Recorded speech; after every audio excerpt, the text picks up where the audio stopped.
Members, you're familiar with our debate about the state's law and the governor's ability to declare an emergency, and maybe more specifically, the governor's ability to extend a peacetime emergency. The bill in front of you removes the requirement that both houses approve an end to the emergency powers and instead substitutes language on page 32, section 22, that says that both houses must agree to continue the emergency, which raises the immediate question for us: do we want to make it easier or harder for the governor to continue a peacetime emergency?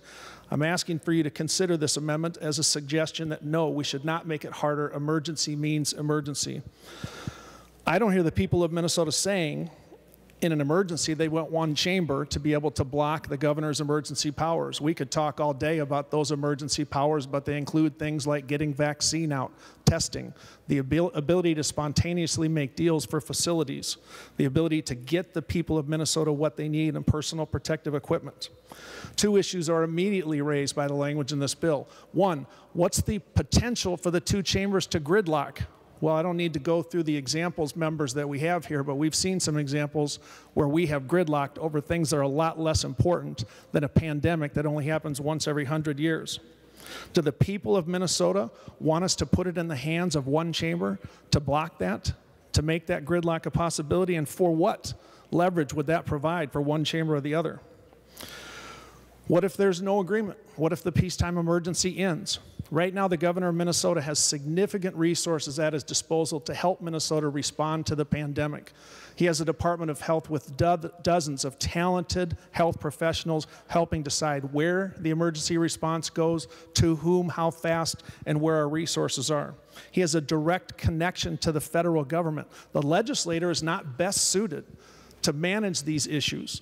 The governor's office is, as are 47 governors around the country right now, still experiencing. How do we know our current law works? Because it's working right now. Minnesota has had a leading response to the pandemic. Vaccine administration, top 5 in the country. Our economy is coming back strong. Fatality rates are something I asked this body to consider. Currently, as of this morning, South Dakota, 221 fatalities per 100,000. North Dakota, 199 fatalities per 100,000. What's Minnesota's? 127. That math is serious and simple.